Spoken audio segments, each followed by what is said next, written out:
እሺ ኢትዮጵያውያን ለምን በመስቀሉ ጦርነት አልተሳተፉም የሚሉ ጥያቄዎች ይነሳሉ።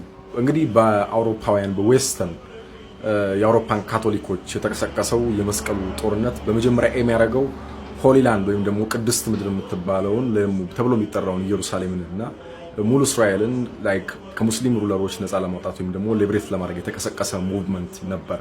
በ11ኛው ክፍለ ዘመን ወደ መጨረሻዎቹ አካባቢ በጉድፍራይ ቦያን በ1095 አካባቢ ላይ የተጀመረ እንቅስቃሴ ነው።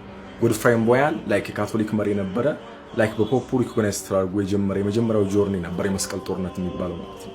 ለምንድነው የኢትዮጵያን በዛ ጊዜ ነበሩ ያው ኢትዮጵያ እንደሚታወቀው ክርስቲያን ሃይላንድ ኪንግደም ስፔሲፊካሊ ተብሎ የሚጠራው ኖርዘርኑን የኢትዮጵያን ክፍል ጨምሮ እስከ ዌስት በዌስት ሳይድ እስከ ኢስተርን ኑቢያ ድረስ በሰሜን በኩል ደግሞ የኤርትራን ባህረ ሰላጤ በሙሉ ያካተተው የክርስቲያን ሃይላንድ ኪንግደም ለምንድነው ያልተሳተፈው በመስቀል ጦርነት የሚለውን ነው የምናየው ዛሬ ማለት ነው። በመጀመሪያ ምክንያታቸው ጦርነቱን ያልተሳተፉበት የመጀመሪያው ምክንያት የክሩሴደር ወይ ደግሞ የመስቀለኛው ጦርነት የሚባለው በካቶሊክ ወርልድ ስለሚመራ ነው። በካቶሊክ ወርልድ ስለሚመራ ያልተሳተፉበት ምክንያት የዶግማ ልዩነት ስላለ ነው። ካቶሊክ ያው ስቲል ክርስቲያኒቲ ቢሆንም ግን የክርስቲያን ሃይላንድ ንጉሶች ደግሞ ኦርቶዶክሲ ስለነበሩ። ሁለተኛው ሜን ኢሹ ምን ነበረ?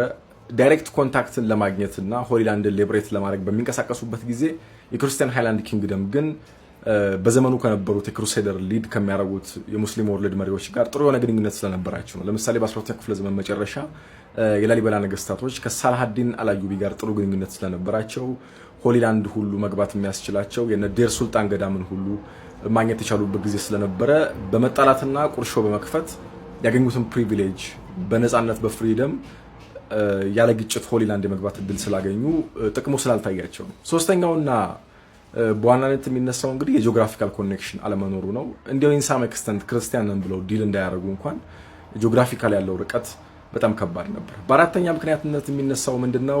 በጣም በዋናነት ሜን የሚባለው ነገር ግን በአራተኝነትና በዋናነት የሚነሳው ምንድነው? የዛን ጊዜ የነበሩ የክርስቲያን ሃይላንድ ኪንግደም የራሳቸው የሆነ ፈተና ስለነበራቸው ነው። ያም የራሳቸው ፈተና ምንድነው? ከቧቸው የሚገኘው የተለያዩ ሱልጣኔቶች ወይ ደግሞ የሙስሊም ሱልጣኔቶች ከቧቸው ከሚገኙቸው የራሳቸው የሆነ ፕሮብለም ጋር ፌስ እያደረጉ ስለነበር ነው። ከነ ኢፋት አዳል ከመሳሰሉት ጋር ማለት ነው። ስለዚህ ከነሱ ጋር የነበረውን ጦርነት ትተው ወደዛ ሽፍት ማድረግ አይችሉም። የራሳቸውን ጉዳይ ቤታቸው ላይ ያለው መፍታት ስለነበረባቸው ነው ማለት ነው። በክሩሴደር ዙሪያ የነበረን አጠቃላይ ምልከታዎች እንግዲህ ይመስላሉ። በጣም ከ10 በላይ ቪዲዮዎች አሉ ብዬ አምናለሁ በክሩሴደር የሰራሁት። በስተመጨረሻ ከተነሳው ጥያቄ ኢትዮጵያ ለምን አልተሳተፈችም? ምላሹ ነው። ይመቻችሁ።